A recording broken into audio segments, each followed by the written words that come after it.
So much. I move to strike the last words.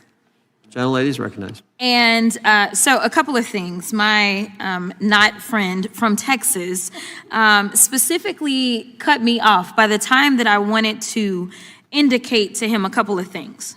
One thing y'all have not said thus far as I can tell, is y'all may have amnesia about this mandate. You know, y'all kept talking about how President Trump was reelected and it was a mandate. And y'all aren't talking about the campaign promises. The campaign promise that he made. You see, when we had the Democrats out there, we weren't promising anything about the Epstein files. For all I know, our DOJ was invested in making sure that they could continue to reveal other people that should be held liable. Instead, it was your side that made this a campaign promise. So to now say that we are playing political games when we know that he actually ran on this is a farce. That's number one. Let's start with the moment itself. Crockett reminded her colleagues of something they'd rather forget. During campaign season, Republicans promised transparency. They promised to open the Epstein files and let the American people see the truth. Suddenly, the promises disappeared. Crockett called that out, saying this wasn't a Democratic pledge, it was their campaign issue. And yet now, when Democrats bring it up, they cry foul and accuse others of playing political games. Exactly what it is, a farce, and she didn't stop there. Crockett pointed to Ghislaine Maxwell, Epstein's partner in crime, who was convicted and sentenced to 20 years for trafficking minors. Instead of focusing on justice, Crockett raised the chilling possibility of talks about pardoning her. Yes, pardoning a convicted sex offender. Think about that for a moment. How could any government, any leader, even entertain the idea? And why would anyone be willing to look the other way? This isn't just about political loyalty. It's about betraying survivors who lived through horrors most of us can barely imagine. Number one. Number two, everyone on this committee and everyone in Congress should have an issue with the fact that right now we know that Ghislaine Maxwell has not only been transferred out of her housing in Florida down to somewhere that looks probably a little bit more like Mar-a-Lago in Texas, but now there are conversations about pardoning her. So I think that the American people should have full transparency about what took place when you're talking about someone who went in front of a grand jury and was found to have enough information to go forward and indict her, and then she was convicted, and then she was given 20 years, yet the president is in talks about potentially letting a convicted sex offender out. That's number two. Number three, I don't know if any of y'all took the time to sit down with any of these survivors, but let me be clear. These survivors have made it abundantly clear to us that there was cooperation at all levels of government, and they are talking about fake immigration papers.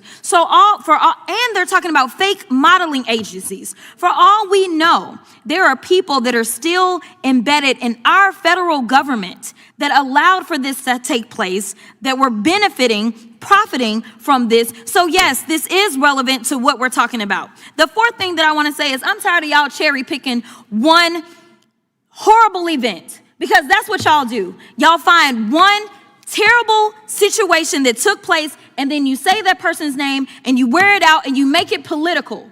The reality is this. I got a few names for you if you want to start going through names, and you tell me which one of these names you've decided to do any type of legislation behind. We've got Virginia Giuffre. We've got Annie Farmer. We've got Maria Farmer. We've got Courtney Wild, Michelle Licata, Jenna Lisa Jones, Jennifer Araz, Sarah Ransom, Shantae Davies, Carolyn Adriano. And the reality is that it's our understanding that there may be close to 1,000 victims of Epstein, Maxwell, and others. And then she did something powerful. She read out names for Virginia Giuffre, Annie Farmer, Maria Farmer, Courtney Wild, Michelle Licata, Jenna Lisa Jones, Jennifer Araz, Sarah Ransom, Shant Davies, Carolyn Adriano.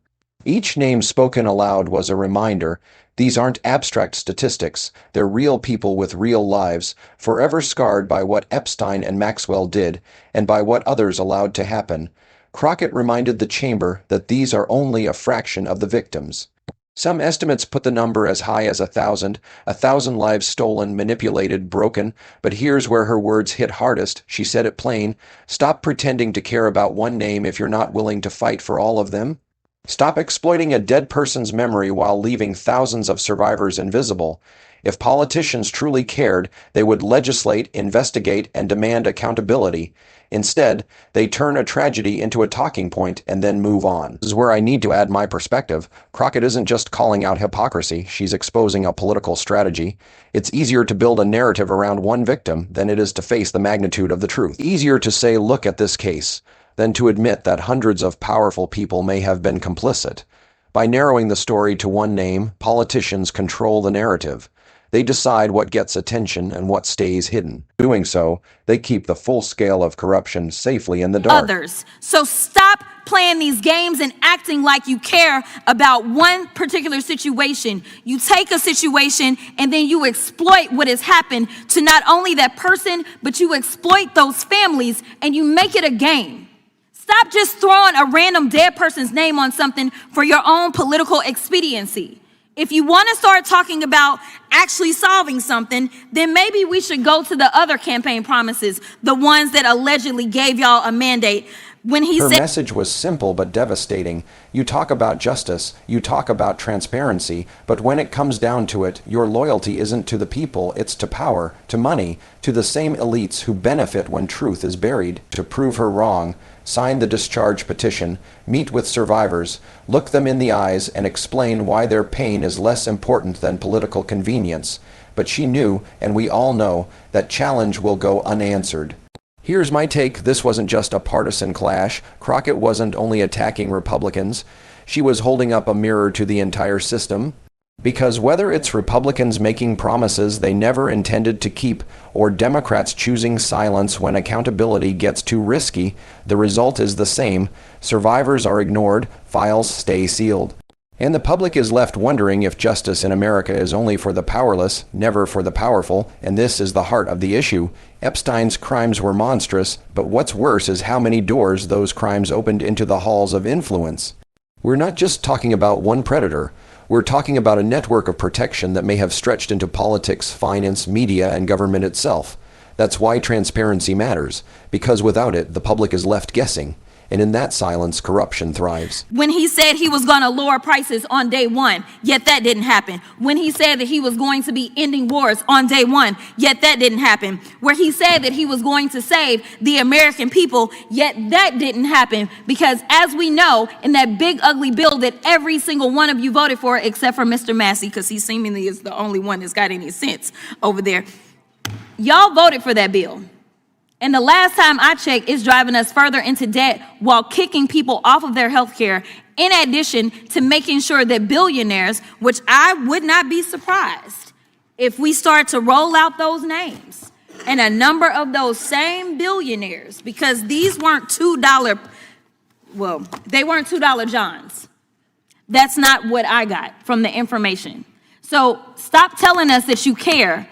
Show us that you care. Show those survivors that you care. Sign the daggone discharge petition, sit down and hear their stories, and then tell them to their faces that because your leader does not want to talk about this, that is who you have pledged your loyalty to and your fealty to, and you're not going to protect them, and you're not going to protect others that are suffering right now and others that will suffer in the future, and I will yield.